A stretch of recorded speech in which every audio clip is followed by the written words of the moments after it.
patriarche Yassine Bambo, avant d'évoquer pourquoi le festival Mvetoyen, parce qu'on a dû se rendre compte au cours des éditions que la culture Ekan est une culture assez riche, assez vaste, mais qui s'est beaucoup plus enrichie dans la mouvance de la colonisation qui a amené le peuple à se brasser ou alors avoir d'autres aventures. Mais on a aussi remarqué quand même que depuis le début, certains de nos frères des sous-peuples Ekan sont venus avec d'autres sonorités. J'ai vu là les gens qui jouent au songo. On a vu le style d'habillement des Ekan. Est-ce que, avant d'évoquer pourquoi nous sommes allés au Mvetoyen, on peut quand même poser la question de savoir pourquoi on n'a pas eu un festival Ekan sur l'habillement, sur l'art culinaire ou sur la nature. Est-ce à dire que, pour vous, le véritable fil conducteur qui peut ramener tous les Ekans à leur propre culture, c'est le Mvetoyen?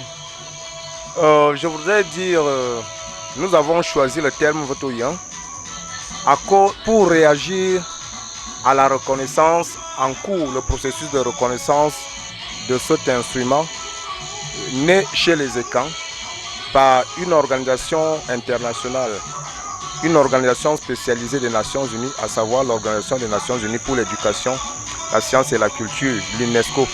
Au moment où je vous parle, l'UNESCO a fait une communication, a partagé, je voudrais dire, le même panel avec la CEMAC, où le processus de classement du Mvetoyen comme patrimoine immatériel de l'humanité par l'UNESCO nous a été présenté. Donc le processus est en cours, l'état d'avancement, et nous a été présenté.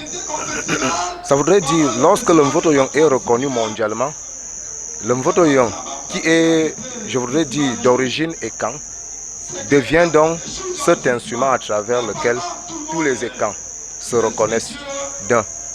Et de deux, le Mvetoyen, qui est reconnu par l'UNESCO, devient donc une référence internationale. C'est pour cette raison que nous avons choisi de donner au festival le nom Mvetoyen.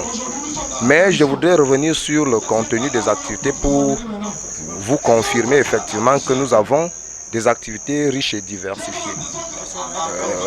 Voilà, d'égale importance. Nous avons des compétitions, des danses patrimoniales, nous avons des championnats de songo, c'est-à-dire des jeux patrimoniaux à l'instar du songo, du ngok.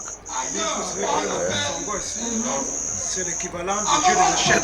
Exact. Alors, nous avons des Ekans qui ont fait des études assez avancées dans le domaine de l'informatique, qui ont pu, n'est-ce pas, je voudrais dire, développer ce jeu de songo à travers un programme, un logiciel. Et aujourd'hui, un Ekan a pu développer ce logiciel-là qui te permet de jouer contre la machine, ce jeu de songo-là. Et en plus de cela, nous avons des expositions artisanales avec des artisans qui sont venus. Je ne voudrais pas dire que la fabrication même du Mvetoyen, pour revenir à ce Mvetoyen.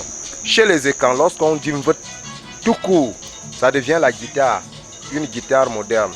Alors lorsqu'on parle du Mvetoyen, c'est cet instrument que vous voyez juste derrière nous là, dans ce studio de TV6. C'est donc ce Mvetoyen parce que je voudrais dire les éléments qui composent cet instrument, c'est ça, l'oyen. Exact, les calebasses et autres.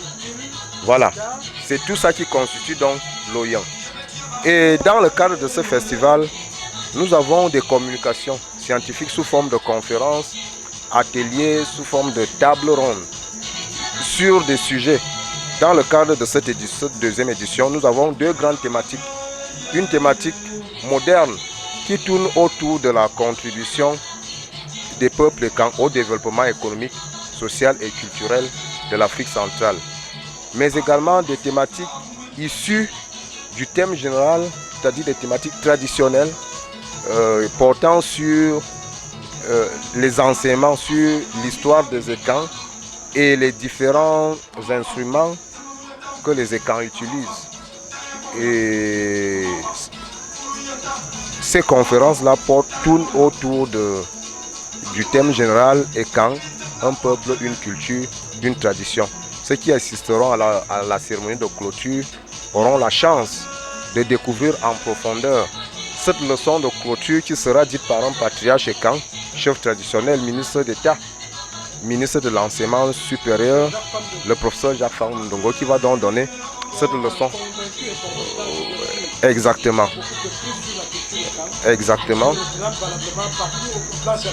Qui donnera donc cette leçon de clôture. Et à côté de ça, nous avons l'élection Miss Ekan pour valoriser la beauté. Et quand c'est un concours de beauté appelé élection Miss Ekan. Bref, nous avons des activités diversifiées, des activités variées autour de ce festival.